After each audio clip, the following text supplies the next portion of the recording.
Hey everybody, I'm Sean Robinson. I'm Carson Grubaugh. Welcome to Living the Line. How you doing, Carson? I'm doing great today. How are you doing, Sean? Very good. I've got the steam monster below me. It's pumping out the moisture into the carefully temperature and moisture controlled environment Oh, that I'm there in. it is. Yeah, I was worried your room was on fire at first, but then I noticed it was like around the area of the pipe, and I know it's got to be what, like negative 25. We have had a very warm winter so far. I think it's probably in the low 50s right now. Oh, Believe it or not. But everything dries out, so all my neighbors just get like chapped faces, and all of their books, break apart. But I obsessively clean out, fill up humidifiers, multiple ones per floor of my four-floor house. four Uh, floor. Wow. yeah, we got a fourth floor now. So, Dang. You must but live in like one of these buildings that's like this wide but super tall. exactly, Yeah. yeah. We're going to see one of those buildings today when we're taking a look at this new book. Carson, I did you hear about optometry from me? I had backed it actually. It Okay, it good. had been on Kickstarter or some crowdfunding, wherever it was. I think it was Kickstarter, and not made it. And I had backed that. And Oh, then previous to that. mhm, you then sent me, hey, check this out. You should get this. And I was like, I thought I backed that already.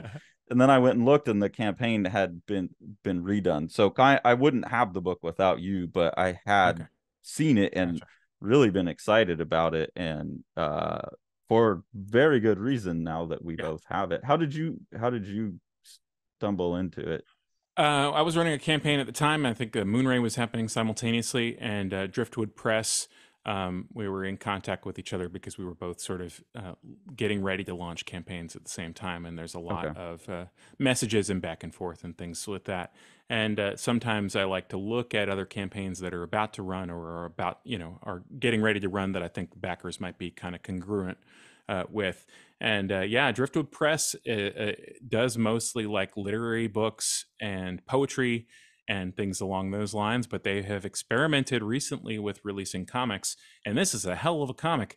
And uh, reading it, it really occurred to me that we really are living in a kind of golden age of comics at the time that we're in right now. Oh yeah. However, Oh yeah. in the sense that there's so much good stuff being made or so much interesting stuff being made. If this book had come out in 2004, people would be talking about it for weeks. Like, hey, did you see this amazing thing? Um, and it deserves to be talked about now in the same kind of way. But Yeah.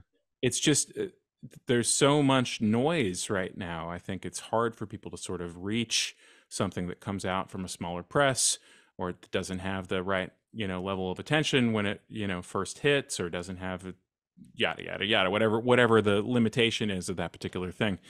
And yeah, so because to me this is a really significant release. Oh yeah, So and it's amazing, like, because I'm trying my best to find all that stuff.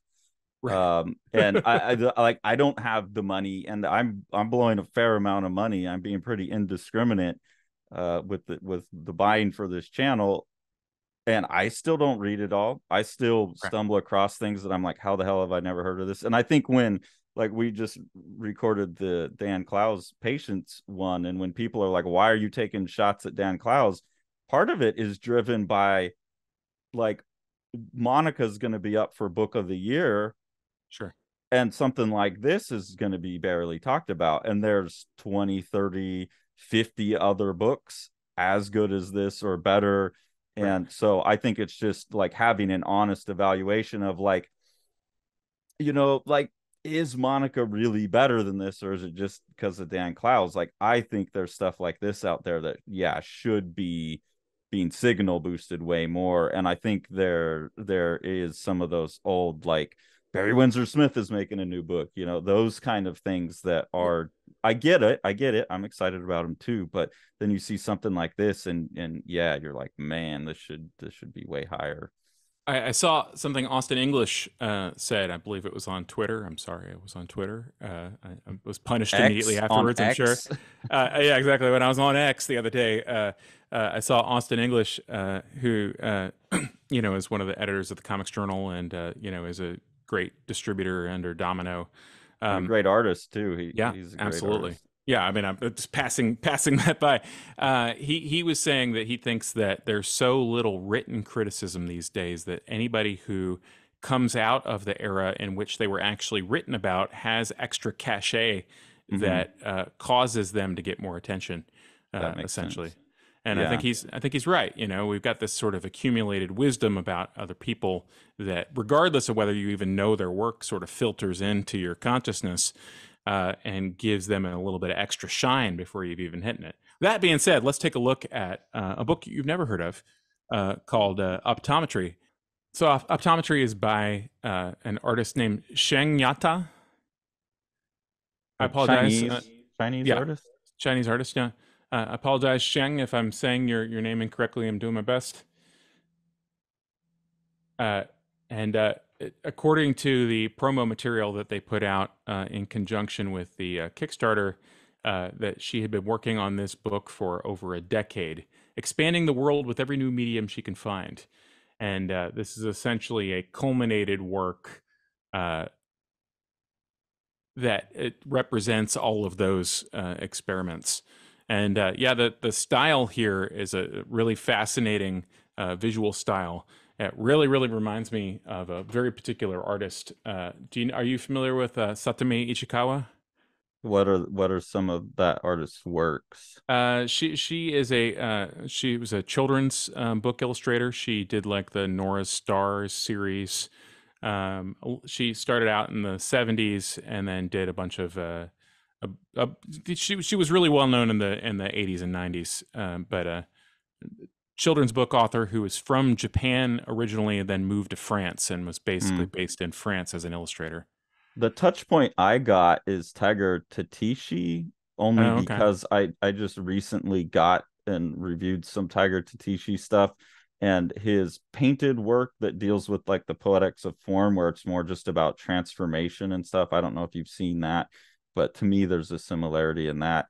And then I think also you're talking about style, like the thing that is real compelling about this book is that's constantly shifting per Right. section, and really powerfully so. And then also in the back of the book, there is an essay where the artist basically says this project's not over. Like at any time a new idea or a new approach comes along, she's going to return Yeah. to it. So I think we can still look forward to it. But it's that style play all throughout. I mean, immediately you're going from like this first sequence that sets up the story, a gal going and getting uh, an eye exam basically, to all of a sudden like 2 pages later this is like what you're seeing in the eye exam machine, and creating this like painted but blurry image sets up like that's the story for the whole book is Right. we're going to have a psychedelic journey into optics Yeah. through art style, and Right, it's and that setup and how strongly she follows through with it is gives me the other touch point, which for me, you're talking when you're talking about having a sort of fine art conceit carried out through an entirety of a graphic novel. The only really comparable person is, Yokoyama Yuichi. mm-hmm.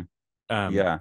Not to say that she has any stylistic comparisons to Yokoyama Yuichi at all, just purely through the I'm going to carry my conceit through an entire graphic novel. And so we have this sort of idealized house form that the the woman is viewing through various, what would you call them, Lenses, like, visual filters. Yeah. yeah, they're like lenses on her perception. Yeah, visual filters is a really good way to put it. And that allows for all of these different style plays. But there's a lot I think the style play is also always driven by some idea about perception. Like even in this thing, you're seeing, well, I could do it as a pointillist piece, I could do it as like a kind of stroke based piece. I can have this kaleidoscope, and you get all of these different, like breakdowns into this crystalline form, but then it takes on just this speckled look. It's just constantly looking at Yeah, like the God knows what this history looks like of. on your screen, by the way. Yeah, it looks white. No, this has like beautiful little colors all over the place on it. Um, They reduce in size each of those pages right there. That Basically that this, that yeah. this is the first like transformation sequence that really grabbed me by the balls. You know, the where she's seeing it from far away like that all of a sudden, like the distance increases, and Yeah. then we have the sort of color explosion. And then you get to the stuff that was reminding me, this painted stuff looks more like Tiger Tatishi. So I think what we wanted to do, because this is a new book, you should absolutely go buy it and Yes, enjoy the hell out of it. We kind of just wanted to give you little a previews of like taste of it. the Yeah. different types of styles, the different kinds of tricks that are being played throughout the book. Yeah, and it's unrelenting. I mean, you really get it. You know, she is interrogating this conceit from every conceivable angle. Pun intended with the House of Mirrors sequence that we're in here. So going back to this colored line art, which is something that happens a lot, there's sequences like this that are just barely minimal white on black. This shows some of that, what I call, I don't, Sean, have we ever talked about, you and I, the what I call the poetics of form? No.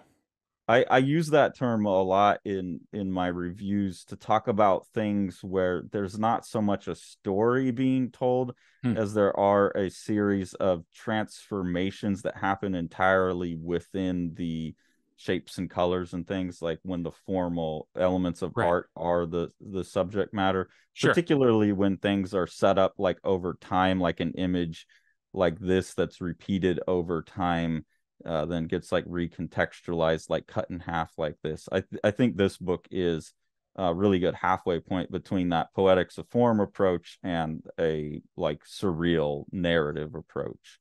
Yeah, and it's interesting that the poetics of form approach has such a history in the genre. I mean, the essential father of modern cartooning, Winsor McCay, uh, engaged with that on a fairly regular basis. Somebody like Crockett Johnson, who is still read today for what's perceived as a child's book, Harold and the Purple Crayon. It, Mm-hmm. basically, took that to the nth degree, while tying it in with the narrative elements as well. And this is the point where like, yeah, things can move into becoming entirely formal. Like there's a lot of books I've been looking at lately where there is no story. It will be just like 200 pages of formal transformations, and Hmm. people are getting really really good at that. I feel like this is someone who's again writing the boundary between the two things in a really I mean, look at this image Yeah, here, like yeah, absolutely insane, gorgeous, psychedelic, great colors. Really, I don't there's so many images I want to show in here that I'm not going to, because I don't yeah. want to Good. spoil all the good Right. ones. And I wanted to ask you if you think that the central image is a narratively complex as I feel like it is, because I feel like something about the repetition is like inviting you to see this is not just a random cartoon house, but perhaps has some kind of like deeper embodiment, like she's yearning for home or centering, or the place of peace that you return to during a time of distress. It could also be like the like she's been stepped outside of her own perceptual, like her normal perceptual status, and like that could represent getting back into your box and looking out your normal window. Right. I don't know that I would peg it to any one specific interpretation, Okay. but I do think that like all of those things that you and I both just mentioned are thematically in the right neighborhood for what the Right. artist intended. And with a book like this, I always tell my students in critique, like, don't be bummed if people don't get exactly what you were saying. Right. if you're getting them in the right neighborhood, then you've done your job as an artist. You've left Right. enough room for interpretation where it's not like a one liner that people go, oh, yeah, I got it, and walk off. But they're also not talking about like the war in Iraq when you're trying to make a story about like Right. perceptual changes. So yeah, I think that's the neighborhood of that the house exists in, but I don't know exactly. Okay. I don't know if that also Yeah. is No, how you feel about it. that's exactly the I wasn't looking for I didn't know what you thought as far as the specificity of it because yeah, it's an evocative image. And this is just give a real visual friction here to the sequence. Very This is intense. yeah, the jumps between these things. This is one of the ones that you and I, this book I should say, you and I as people who really like production and really like that kind of stuff, you almost wish that they had the budget. There's no way, but you almost Right. wish they had the budget to like, this section is done in a spot Right. green. This section, I mean, this one I think with the red they were able to pull off. Um, but there's just so many different style. Like, I mean, here you have this kind of sculpted style with Hmm. photographs in there. There's just so many different approaches in here that the artists back themselves. It still looks gorgeous, by the way. I'm not Yeah. complaining, but you just wonder like what a world where like couture books, what an artist like this would do with that. Like an Yeah. What? artist book. Well, have you seen the latest breakdown press edition of Yokoyama Yuichi's Baby Boom? I think No, I have I like a French one, I think. I think that is the logical extreme of that from a production standpoint. It is quite beautiful, and Baby Boom had not looked like that prior to this, but essentially they went down and went through the process of separating everything out based on the markers that he had originally drawn it from, the Pantone Oh, markers he had wow. used, and then have Pantone separations for every single marker stroke. But then it becomes like a Yeah, ridiculously expensive book. it does. Right. Yeah. And What? Yeah. go ahead. No, no, no. That's all. These things tend to justify themselves by their demand. And I think like a book like this, even if it had that demand, it would limit itself to, Yeah. I mean, because you have this one page that's in black, and then on the back, it would have to be like a risograph thing to be that custom, and that would come with its own problems. Right. But anyways, it's so well done within the limitations of what it has. It's still one of the most beautiful books I've seen in the last couple of years, probably. And it just, I think, is opening up like all the different ways that books could go, if people really lean into that couture stuff, because you can totally see the potential in Mm-hmm. all of the production. And then here, like playing with 3D stuff, I mean, switching between all kinds of different color materials throughout. It's just a really, I mean, Yeah. this watercolor, here's all these animals with the girl right in line. Yeah. And then The this, the fully painted ones, by the way, are the Sadame Ichikawa. Those are the ones that seem like Sadame Ichikawa, like this type of watercolor stuff. exactly. Yeah. Um, and you're right I think to identify the sort of pop artists. It's interesting that pop has sort of separated itself out, not necessarily popular, uh, Yeah. but rather like popularly engaged, you know something that looks like Lisa Frank in 1990 is popular. Something that looks like Lisa Frank in 2024 is pop. Yeah. Yeah. And this also does a good job of moving across a lot of those approaches throughout the last few decades. Right. Like these are all different kind of popular approaches, and then even coming into this section where it very much has like the vaporwave early like Microsoft 1995 screensaver, like I've just figured out Photoshop and I see all the things that computers can do that would be much harder to do in a physical material. it really runs the gamut, and it's all to the end of just these absolutely gorgeous images, Right. even to the extent here where it looks like there's flow paints or wallpapers being Uh-huh. used and drawn on top of. Um, it's just stunning. And as someone like myself who really enjoys restlessness as in an artist, Right. stylistic restlessness, material restlessness, this is yeah, this is definitely on my, this is the end of the year, so I can now safely say this is definitely on my like top books of the year list 100%. Yeah.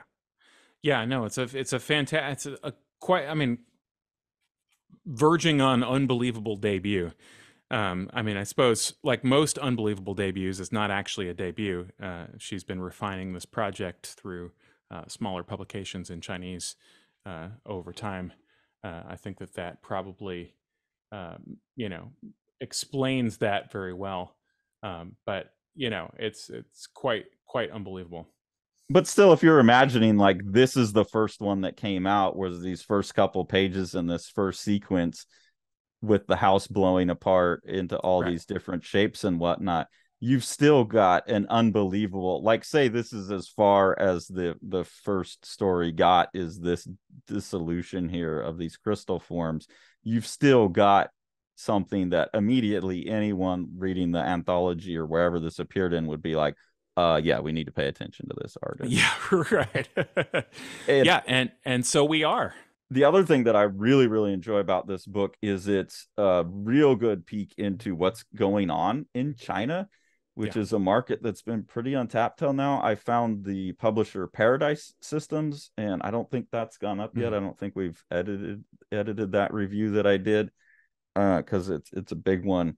But there is a publisher called Paradise Systems, which is mentioned in the back of this. Like Xiang Yata mentions them as a really good place for getting Chinese cartoonists, and they have a lot of stellar work. And the cool thing about the Chinese market is it's like this book in that there's obvious like manga influence, but there's equally obvious like European influences and American influences. Like I don't think you're gonna look at this book, even though some of the cartooning on the character feels a bit manga-y, like certain faces like Yeah. this feel manga.